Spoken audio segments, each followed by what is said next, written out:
Hello everyone, सिद्धांत से this side.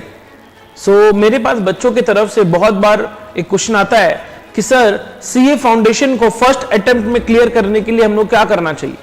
ठीक है, तो ये वीडियो उसी पर्पस में है ना। देखो, you have to make sure, अगर आप सेल्फ स्टडी कर रहे हैं तो you have to make sure कि आप आईसीआई का study material word to word पढ़ रहे हैं। उसका जितना क्वेश्चंस दिया हो बैक क्वेश्चंस, आप सारा क्वेश्चंस को लिखकर सॉल्व कर रहे हैं। It is very important. उसके अलावा आईसीआई मॉक टेस्ट रिलीज करता है एग्जाम से पहले, 2 सीरीज रिलीज करता है, वो दोनों सीरीज देना बहुत इंपॉर्टेंट है। अगर आप वो सीरीज नहीं दे रहे तो कहीं ना कहीं आपके मार्क्स में वो रिफ्लेक्ट होगा। थर्ड इंपॉर्टेंट चीज is RTP. Every term ICAI release RTP, तो आरटीपी को सॉल्व करना बहुत जरूरी है। अराउंड 10 to 15 मार्क्स का क्वेश्चन आरटीपी में, आरटीपी से डायरेक्टली क्वेश्चन आता है, तो आरटीपी सॉल्व करना is very important. And try to solve RTP of all the previous terms.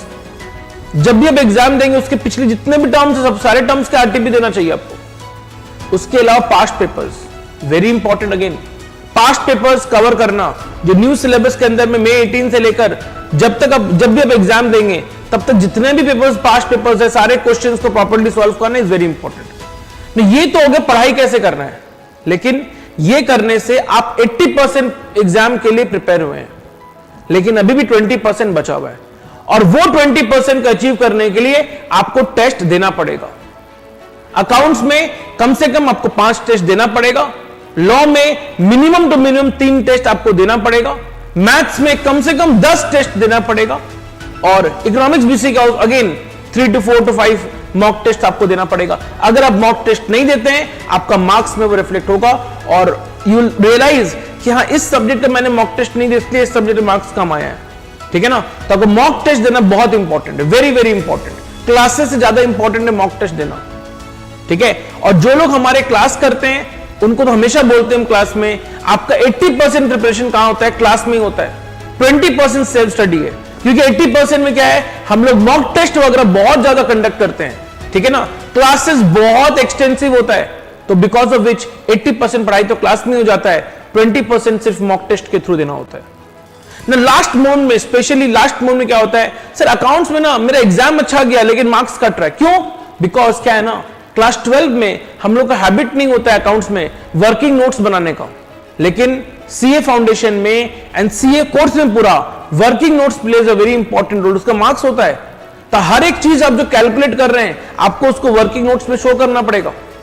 जैसे लॉ बीसीआर में you should focus a lot on BCR, because BCR is very scoring, which will help you to increase the marks of law BCR. Similarly, अगर हम तुम्हारा maths LR stats का बात करें तो stats में सेंट्रल टेंडेंसी हो गया, मेजर ऑफ डिस्पर्शन हो गया, कोरिलेशन हो गया, index number, these are very easy chapters and very scoring chapters. A lot of marks is awarded to these chapters. In chapters में स्टैट्स में फोकस करना चाहिए। एलआर वेरी इजी, एलआर को बहुत अच्छे से करो, पूरा 20/20 आ सकता है एलआर में। मैथ्स में कुछ स्पेसिफिक टॉपिक्स है, जैसे टाइम वैल्यू ऑफ मनी हो गया, रेशियो प्रोपोर्शन हो गया, इक्वेशंस हो गया, ठीक है ना, एपीजीपी हो गया। ये 4 चैप्टर कर लेते हैं, अराउंड 20 मार्क्स वहां कवर हो गए। तो मैथ्स में जो रहता है कैसे लाएंगे 60 मार्क्स, इजीली हो गया। Economics BCK is the most scoring paper. अगर आप इकोनॉमिक्स बीसीके में पूरी तरीके से वर्ड टू वर्ड अगर आप पढ़ लेते हैं और पढ़ के बैक क्वेश्चन सॉल्व करते हैं, अलॉन्ग विद जो मैंने पास्ट पेपर मॉक टेस्ट वगैरह बोला है, आप उसको करते हैं, इकोनॉमिक्स में बिलो 80 आने का चांस ही नहीं है। ठीक है, और इस तरह से आप बहुत easily you can crack CA foundation in first attempt, but you have to follow all the things which I have told. ठीक है, अगर ये सारा चीजें फॉलो करते हैं तो 100% you will be able to clear CA foundation in the first attempt. Thank you.